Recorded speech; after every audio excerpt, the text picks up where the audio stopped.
Hi hello welcome to social post finance. నేను మీ వాసవి ఆచార్య. Right now మనతో స్టూడియోలో అరుణ్ కుమార్ సార్ ఉన్నారు.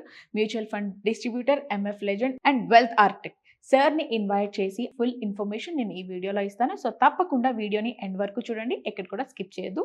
సో మీ ఫ్రెండ్స్కి, ఫ్యామిలీ మెంబర్స్కి కూడా వెంటనే షేర్ చేసేయండి. సో సార్ని ఇన్వైట్ చేద్దామా?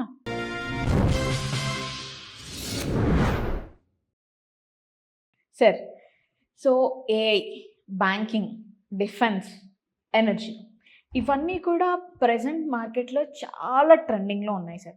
అంటే ట్రెండింగ్లో ఉన్నాయి కదా అని చెప్పేసి మనం ఇన్వెస్ట్ చేయడం మంచిదంటారా, లేకపోతే ఎలా సార్? మేడం, ట్రెండింగ్ అనే దానికి నేను చెప్పాను, డిమాండ్ అండ్ సప్లైయే చాలా ఫండమెంటల్ సూత్రము. మీరు చెప్తున్నటువంటి ఏఐ ఈరోజు ఎలాంటి పరిస్థితిలో ఉంది అంటే, రీసెంట్గా మీరు చూసింటారు సమ్ కరెక్షన్ వచ్చింది, and but is not a big correction.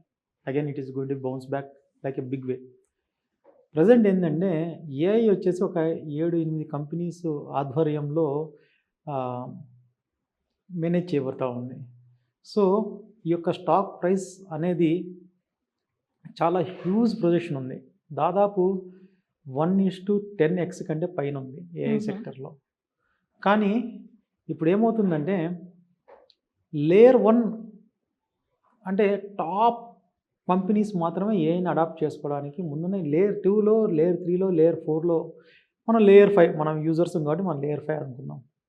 So ఇక్కడ లేయర్ 1లోనే ఇంకా ఒక డాక్ట్రిన్ అంటే ఒక బిజినెస్ మేనేజ్మెంట్ అనేది ఇంకా సెట్ అవ్వలేదు మేడం. ఎప్పుడు నేను చెప్తూనే ఉంటాను, ఇక్కడ ఏ సెక్టర్కి వచ్చేటప్పటికి నా రిక్వైర్మెంట్కి ఏ ఉపయోగపడాలి అని నేను ఒక కంపెనీగా నేను ఆశిస్తుంటాను. కానీ ఏఐ ఎవరైతే పేటెంట్స్ ఉన్నటువంటి వాళ్ళు కానీ, ఏఐ కంపెనీ ఏఐ మేనేజ్మెంట్ని డెవలప్ చేస్తున్నటువంటి వాళ్ళు కానీ, వాళ్ళు ఏమంటున్నారు, మేము డెవలప్ చేసింది నువ్వు వాడుకోవాలి, okay, you have to pay for that, not for your requirement I cannot do it. This is war exactly American government, అదే అమెరికన్ డిఫెన్స్ సిస్టమ్కి, క్లౌడ్కి ఉన్నటువంటి పెద్ద తగాదా. దాన్ని వాళ్ళు చాట్ జీపీటీ తోటి సెట్ చేసుకున్నారు. సో ఇప్పుడు కూడా మనకి దాదాపు ఫస్ట్ ఏఐ స్టార్ట్ అయినప్పుడు ఒక 5-6 ఐకాన్స్ మాత్రమే అవైలబిలిటీ ఉండేది. ఇప్పుడు 254 ఐకాన్స్ వెళ్ళిపోయాయి. సో ఏమవుతుంది, ఏఐలో కూడా కాంపిటీషన్ అనేది పెరుగుతూ పోతూ ఉంటుంది. రెండవది, ఏఐ కంటే కూడా ఏఐ యూజ్ చేసేదానికంటే కూడా ఏఐ మేనేజ్మెంట్ని ఎట్లా ఇంప్లిమెంట్ చేయాలి అనేది చాలా చాలా ఇంపార్టెంట్. ఎందుకంటే ఒక బిజినెస్ విధానం అనేది మీరు ఇప్పుడు చూసుకున్నా, ఎప్పుడు చూసుకున్నా, సపోజ్ 1000 సంవత్సరాల నుంచి చూసుకున్నా, మీకు ఎలా ఉంటుందంటే ఇచ్చి పుచ్చుకోవడం అనేది దాంట్లోనే ఉంటుంది. ఎట్లా, ఇప్పుడు బార్టర్ సిస్టమ్ మీకు తెలుసు ఎలా ఉంటుంది. మీరు మాల ఒక దేశం నుంచి, మా దేశంలో ఈ పండుతున్నాయి, నేను మీకు ఇస్తున్నాను, సో మీకు దగ్గర ఉండేవి మనం తీసుకుంటున్నాం. అట్లా ఏమవుతుంది, హ్యూమన్ సైకాలజీని మామూలుగా అంటే ఇప్పుడు మామూలుగా డిమాండ్ని ఎట్లా క్రియేట్ చేస్తున్నాం మనము, దాని మీద ఇష్టం కలిగేటట్లనో, దాని మీద కోరిక కలిగేటట్లనో, లేదంటే ఆ వస్తువు మీద ఇంకోటి చేసేటట్లనో మనము చేసిన తర్వాత దాని యొక్క కొనుక్కోవాలని చెప్పేసి ఒక ఆలోచన రావడంతో దాని మీద డిమాండ్ అనేది పెరుగుతూ ఉంటుంది కదా. ఇప్పుడు ఏఐ కూడా ఏమవుతుంది, నేను టైం తగ్గిస్తున్నాను, నేను అన్ని సమ్మరైజ్ చేసి ఇస్తున్నాను అని చెప్పారు. ఇప్పుడు 254 ఐకాన్స్ వచ్చేసాయి. మళ్ళీ ఏమవుతుంది, అన్నీ నేర్చుకోవాలమ్మా? అవును. అన్నీ అవసరమా ఫస్ట్? అవును. కాదు. మనకు ఏది అవసరమో అని చెప్పి మనం తెలుసుకునేటప్పటికే పుణ్యకాలం కాస్త వెళ్ళిపోతాం. సో మీరు ఐటీ సిస్టమ్ని, మన ఇండియన్ ఐటీ సిస్టమ్ని గమనించినట్లయితే టోటల్గా మీకు ఎలాంటి సిచ్యుయేషన్ ఉందంటే, మనకు సర్వీస్ ఓరియంటెడ్ సాఫ్ట్వేర్ సిస్టమే మనము ఐటీ సిస్టమే డెవలప్ చేసుకుంటూ వచ్చాం. ఓకే, ఇక్కడ మన యొక్క టైంని అమ్ముకుంటున్నాము. ఎట్లా తక్కువకు అమ్ముకుంటున్నాము, తక్కువ ప్రైస్కి అమ్ముకుంటున్నాము. అలాగే ఇక్కడ హై వాల్యూమ్స్ని డెవలప్ చేస్తున్నాం. అంటే ఒక లేయర్ కింద లేయర్లో మనం ఏం చేస్తున్నాము, అంత స్టడీస్ కానీ, మన యొక్క సాఫ్ట్వేర్ సిస్టమ్ని కానీ, మన సాఫ్ట్వేర్ స్టడీస్ కానీ ఎలాంటి అంటే, నువ్వు జాబ్ సంపాదించుకోవాలంటే నువ్వు ఈ చిన్న టాలెంట్ ఉంటే చాలు అనే విధంగా మనము మామూలుగా తయారు చేస్తూ వచ్చాము. సో అందుకోసమే ఏమైపోయింది, మీకు సమాజంలో మీకు తెలిసే ఉంటుంది, మీరు అర్థమయ్యే ఉంటుంది, మామూలుగా వీడు సాఫ్ట్వేర్ జాబ్ రా బాబు, వీడు కూర్చొని సంపాదిస్తా అంటాడు, లగ్జరియస్ లైఫ్కి అలవాటు పడ్డా నేర్చుకున్నాడు. అంటే నువ్వు ఎంత సంపాదిస్తున్నా అంత స్పెండ్ చేసే విధంగా కూడా నీ యొక్క సొసైటీని తయారు చేసే విధంగా నువ్వు తయారు చేసుకున్నావు. ఇప్పుడు ఏఐ వచ్చిన తర్వాత నువ్వు చేయాల్సిన పనిని, నీ మైండ్లో చేయాల్సిన పని అంతా కూడా అది స్పీడ్గా చేస్తున్నప్పుడు నీకేమవుతుంది, నీ యొక్క డిమాండ్ అనేది తగ్గిపోతూ వస్తుంది. ఓకే. సో జాబ్స్ లే ఆఫ్స్ అవుతున్నాయి. సో నీ స్కిల్ సెట్‌ని నువ్వు పెంచుకోవాలంటే ఏఐ కంటే ఒక స్టెప్ ముందు ఆలోచించాలా? ఏఐ కంటే ఒక స్టెప్ తక్కువ ఆలోచించాలా? ఎక్కువనే ఆలోచించాలి. ఎక్కువగా ఆలోచించాలి అనుకున్నప్పుడు ఇప్పుడు నీకు వనరులు లేవు. ఏఐ వచ్చేసి బై 7, 8 కంపెనీస్‌లోనే డెవలప్ అవుతా వచ్చాయి. అవి ఏం చేస్తున్నాయని నీకెట్లా తెలుస్తుంది? ఇప్పుడు నువ్వు ఏం ఆలోచిస్తావు? So this is the stage అన్నమాట. ఒక కన్‌ఫ్యూజన్ స్టేజ్‌లో ఉన్నాం. ఒక ట్రాన్స్‌ఫర్మేషన్ స్టేజ్‌లో ఏఐ అనేది డెవలప్ అవుతా ఉంటుంది. దీన్ని ఇంకా డిఫికల్ట్ సిట్యుయేషన్ ఏందంటే గవర్నమెంట్ ఎలాంటి పాలిసీస్ తయారు చేయాలి? హ్మ్. మనము ఎలాంటి పాలిసీస్ తయారు చేస్తే ఎలాంటి వాళ్ళకి ఉపయోగపడుతుంది అనే దానికి వచ్చినప్పుడు డెమోక్రసీలో 100% కంటే కూడా 60-70% పీపుల్కి, నార్మల్ పీపుల్కి సపోర్ట్ ఇచ్చే విధంగా ఉండాలి అంటే గవర్నమెంట్‌కి తలకు మించినటువంటి భారం అయిపోతుంటుంది. హ్మ్. ఇప్పుడు నార్మల్‌గా కొత్తగా వచ్చే వాళ్ళకే ఈ ఐడియాలజీ మీద సరిగా లేనప్పుడు మామూలుగా రూల్స్ అండ్ రెగ్యులేషన్స్, పాలిసీస్ తయారు చేసేటువంటి పెద్దవాళ్ళకి ఆ ఎక్స్‌పీరియన్స్ గాని లేకపోతే వాళ్ళకి ఎంత డిఫికల్టో ఒకసారి ఆలోచించండి. సో అనేది రేపొద్దున సమాజంలో సంతులిత అంటే సింక్రొనైజేషన్ సాధిస్తుందా లేదా అనేది ఒక పెద్ద క్వెషన్ మార్క్ ఉంది. రెండోది లేయర్ 1లోనే ఇప్పుడు అన్ని కాంట్రాక్ట్‌లన్నీ సెటిల్ అవుతున్నాయి. లేయర్ 1లో కాంట్రాక్ట్ అయిన తర్వాత లేయర్ 2కి వస్తుంది. అంటే హ్మ్. మామూలుగా టాప్ కంపెనీస్ టాప్ 10 నుంచి టాప్ 100 కంపెనీస్‌కి వస్తాయి. టాప్ 100 కంపెనీస్ నుంచి మళ్ళా నెక్స్ట్ లేయర్ 3 అంటే మిడ్ రేంజ్ కంపెనీస్‌కి వస్తాయన్నమాట. మిడ్ రేంజ్ కంపెనీస్‌కి వచ్చినప్పుడు ఎప్పుడు ఏముంటుంది ప్రాఫిట్ అనేది మనకు కావాల్సి వచ్చినప్పుడు ఏమవుతుంది, ఫస్ట్ కంపెనీస్ మామూలుగా ఏదైనా ఆపరేటింగ్ ఎక్స్‌పెన్సెస్‌లో ఫస్ట్ కట్ డౌన్ చేసేది హ్యూమన్ పవర్. ఓకే. హ్యూమన్ రిసోర్స్‌ని కట్ డౌన్ చేస్తారు. సో అలా చేసుకున్నప్పుడు మామూలుగా వచ్చేసి నాకు కావాల్సినటువంటి అవుట్‌పుట్ జనరేట్ అవుతుందా లేదా అనేది హ్మ్. చెక్ చేసుకోవాలనా లేదా? అవును సార్. సో ఓ పక్క మనకు ఇది అవైలబిలిటీ ఉన్నా సరే దీన్ని ప్రూవ్ చేసుకుంటూ రావాలి. అలాగే వీళ్ళ స్కిల్ సెట్ పెంచుకుంటేనే వీళ్ళు మళ్ళా ఉపయోగపడతారు. సో రెండిటిని సింక్ చేయడం అనేది ఇప్పుడున్నటువంటి మన యొక్క మామూలుగా కంపెనీస్‌కి గాని, టాప్ మేనేజ్మెంట్‌కి ఉన్నటువంటి పెద్ద టాస్క్. సో ఇది లేయర్ 3, లేయర్ 5కి వచ్చేటప్పటికి ఒకటి మీరు గూగుల్ ఎప్పుడైనా చార్జ్ పే చేసి గూగుల్ వాడుకుంటారా? సో ఏని కూడా ఎట్లా ఎక్స్‌పెక్ట్ చేస్తున్నారు? చార్జ్ తోటి ఎక్స్‌పెక్ట్ చేస్తున్నారా? వితౌట్ చార్జ్ తోటి ఎక్స్‌పెక్ట్ చేస్తున్నారా? వితౌట్ చార్జ్‌తో కొంతమంది ఎక్స్‌పెక్ట్ వితౌట్ చార్జ్‌తోనే ఎక్స్‌పెక్ట్ ఇండియా ఇది. మనకు ఉన్నటువంటి ఇండియా మనం ఎప్పుడు కూడా జీరో కాస్ట్ తోటే మనం చేయాలని చెప్పేసి ఫ్రీ ఆఫ్ కాస్ట్ తోటే చేయాలని చెప్పి చూస్తాము. సో ఇట్లాంటప్పుడు నీకు యొక్క లాస్ట్‌కి వచ్చేటప్పటికి జనరేట్ చేస్తుందా? ఇంత ఆదాయం 10x ఇప్పుడు వచ్చినా కూడా ఫ్యూచర్‌లో జనరేట్ చేస్తుందా లేదా అనేది బిగ్ క్వెషన్. కాబట్టి ట్రెండ్‌కు మామూలుగా ఇప్పుడు దాంట్లో సంపాదించుకున్న వాళ్ళు సంపాదించుకున్నంత మహాదేవా అని చెప్పి సంపాదించుకుంటున్నారు. ఒకటి. నెక్స్ట్ మీరు ఏఐలో ఇంకొక పెద్ద ప్రాబ్లం ఇంకోటి ఉంది. ఏఐ ఏంటి ఎప్పుడు కూడా మనకు ఒక ఈరోజు 100 మంది ఉన్నారు. 100 మంది ఏఐ యూజ్ చేస్తున్నారు. సో 100 మంది అభిప్రాయాల్ని అది కరెక్ట్‌గా క్రోడీకరించి ఒక సమ్మరైజ్ చేసి మీకు ఇస్తుంది. రేపు పొద్దున్న 101% డిఫరెంట్‌గా కనుక్కుంటాడు. వాడు వచ్చి ఇంకోటి డిఫరెంట్‌గా లోడ్ చేస్తాడు. సో ఇప్పుడు 101ని నీది అది సమ్మరైజ్ చేసేటప్పుడు అది కూడా కన్సిడర్ చేసినప్పుడు మీకు అంతకుముందు వచ్చినటువంటి అవుట్‌పుట్ వచ్చేదానికి అవకాశం ఉంటుందా? చేంజ్ అయ్యేదానికి అవకాశం ఉంటుందా? అట్లాగే ఏఐ యూజర్స్ అంతా పెరిగేటప్పటికి మళ్ళా గూగుల్ ఎట్లయితే ఇంతకుముందు తయారైందో ఇది కూడా తయారవుతుంది.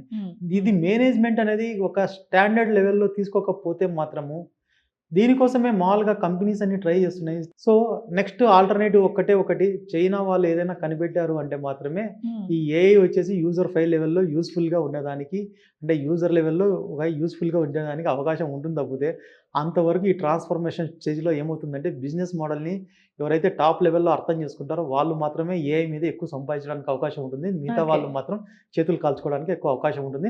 కాకపోతే ఎన్విడియాకి సపోర్ట్ చేసేదానికి సెమీ కండక్టర్ కంపెనీస్ అనేది కావాల్సి వస్తుంది. కాబట్టి సెమీ కండక్టర్ కంపెనీస్ అనేది మామూలుగా మనకు కూడా ఇండియాలో మనకు ఒక గవర్నమెంట్ అనేది ఒక పెద్ద స్ట్రాంగ్ పాలసీ అనేది తీసుకుంది. కాబట్టి మనము సో ఒక సెమీ కండక్టర్ ఎలక్ట్రానిక్స్లో ఉన్నటువంటి మంచి కంపెనీస్లో ఇన్వెస్ట్మెంట్ చేయడం అనేది ఒక మంచి ఇన్వెస్ట్మెంట్గా చెప్పుకోవచ్చు. ఒక సేఫ్ ఇన్వెస్ట్మెంట్గా చెప్పుకోవచ్చు. నెక్స్ట్ 4 to 5 years వరకు కూడా. నెక్స్ట్ మీరు చెప్పినటువంటి డిఫెన్స్ సిస్టమ్ గురించి నేను ఎన్నోసార్లు చెప్పాను, మళ్ళీ ఇప్పుడు కూడా చెప్తున్నాను. డిఫెన్స్ సిస్టమ్ అనేది ఎప్పుడు కూడా ఇప్పుడు ఎందుకు యూజ్ చేస్తున్నాము? మనల్ని మనం ప్రొటెక్ట్ చేసుకోవడానికి, అవతలోడు మనల్ని దాడి చేసినప్పుడు వాని మీద మనం దాడి చేయడానికి అని మాత్రమే యూజ్ చేస్తున్నాం. అదొక్కటే కాదు, మామూలుగా మనము ఎన్విరాన్మెంట్ని కాపాడడానికి కానీ లేదా ఇంకా అదర్ దాంట్లో కూడా డిఫెన్స్ సెక్టర్స్ చాలా విపరీతమైన పాత్ర ఉంది. ఇప్పుడు నాసా ఉంది. నాసా వచ్చి డిఫెన్స్ కిందికి రాకపోయినా సరే అది ఒక పార్ట్ ఆఫ్ ది డిఫెన్స్. ఎందుకు మనకు మామూలుగా ఒక ఖగోళం గురించి సరైనటువంటి వివరాలు మనం తెలుసుకోవాలన్నా, దాని మీద తెలుసుకోవాలన్నా కూడా చాలా ఇంపార్టెంట్ సెక్టర్. సో అలా డిఫెన్స్ సెక్టర్ ఏమవుతుందంటే మనం మామూలుగా చూసే వార్ఫేర్ గురించే మనం ఎక్కువ మాట్లాడుకొని మనం ఎక్కువ ఆలోచిస్తున్నాం. కానీ డిఫెన్స్లో వచ్చేసేసి క్వాలిటీ ఆఫ్ ట్రీట్మెంట్ మనం ఇప్పుడు ఎందుకు రాగలుగుతున్నాము అంటే మనం చైనా కంటే కూడా మన వెపనరీ కానీ మన యొక్క ఆర్టిలరీ కానీ మామూలుగా ఈ యొక్క యుద్ధంలో అంటే పాకిస్తాన్ గారు చేసినటువంటి ఆపరేషన్ సింధూర్లో కానీ మిగతా టెస్ట్ ట్రయల్స్లో కానీ మనం యుఎస్ చైనా కంటే ముందుంటున్నాము అనేటువంటి ఒక సందేశము ప్రపంచం మొత్తం వెళ్ళిపోయింది. సో మనం ఈరోజు ఒకరోజు ఇంపోర్ట్ చేసుకున్నటువంటి స్టేజ్ నుంచి మనం ఇప్పుడు ఎక్స్పోర్ట్ చేసే స్టేజ్కి మనము వెళ్ళాము. కానీ డిఫెన్స్లో ఒకటి మీరు గమనించాలి. ఇప్పుడు ఒక ఐటీలో ఓపెన్ సోర్స్ కోడ్ ఉంటుంది, టక్ అని చెప్పేసి మనం తయారు చేస్తాము. మనం ఒకటి కనుక్కుంటేనే దాన్ని మార్కెటింగ్కి వెంటనే వెళ్ళిపోతాం. డిఫెన్స్లో అలా ఉండదు. ప్రతిదీ మనం తయారు చేసిన తర్వాత టెస్టింగ్ అవ్వాలి, టెస్టింగ్లో అప్రూవల్స్ అవ్వాలి, అది ఇంటర్నేషనల్ స్టాండర్డ్స్లో ఉందా లేదా అని చూసుకోవాలి. మనము ఒక న్యూట్రల్ కంట్రీగా ఉన్నప్పుడు మనము ప్రతిదీ క్వాలిటీ ఆస్పెక్ట్లో మనం చూసుకుంటున్నప్పుడు ఇప్పుడు చైనా వాడు వాడి కమ్యూనిస్టు వాడు మామూలుగా ఇండియా మీద దాడి చేయాలని దానికి తగ్గట్టే తయారు చేస్తున్నాడు అనుకుందాం. వానికి ఆ టెస్ట్లో వచ్చేసి ఇండియా మీద వచ్చు కానీ యుఎస్ మీద ఫెయిల్ అవ్వచ్చు, లేదా ఇంకోటి వాడు దాన్ని ఫోకస్ పెట్టే తయారు చేస్తాడు. కానీ మనం అట్లా కాదు. మనం వరల్డ్ వైడ్ మొత్తము ఈ యొక్క పాలసీస్ని అంతా కూడా మనం అడాప్ట్ చేసుకొని మనం చేయాల్సి వస్తుంది. కాబట్టి ఎందుకంటే మనం వరల్డ్ మార్కెట్ని ఎక్స్పెక్ట్ చేస్తున్నాం. సో కాబట్టి మనం క్వాలిటీలో తగ్గకుండా కాస్ట్లో తగ్గకుండా అంటే కాస్ట్లో చాలా ఆప్టిమంగా మెయింటైన్ చేస్తూ ప్రాఫిట్స్ అనేది మనం రావాలనుకున్నప్పుడు ఇట్స్ టేకింగ్ టైం. సో అలాంటి టేకింగ్ టైం వచ్చినప్పుడు మనకేమవుతుంది, ఈరోజు డిఫెన్స్లో ఇన్వెస్ట్మెంట్స్ పెరగాల్సిన టైం ఉంది, అలాగే ప్రాఫిట్స్ బుక్ చేసుకోవాల్సిన టైం కూడా ఉంది. కాబట్టి వెంటనే ఇది వచ్చేసి ఒక 4-5 ఏళ్ళకి సరిపడా ఇన్వెస్ట్మెంట్ పీరియడ్ అనుకుంటేనే డిఫెన్స్ సెక్టర్లో మనం ఇన్వెస్ట్మెంట్ చేయాల్సి ఉంటుంది. టెంపరీగా ప్రాఫిట్స్ రావచ్చు, కానీ లాంగ్ టర్మ్లో ఇంకా ఎక్కువ ప్రాఫిట్స్ ఉన్నాయి. ఈరోజు 2x ఉంటే నెక్స్ట్ 10x వరకు ఉంది.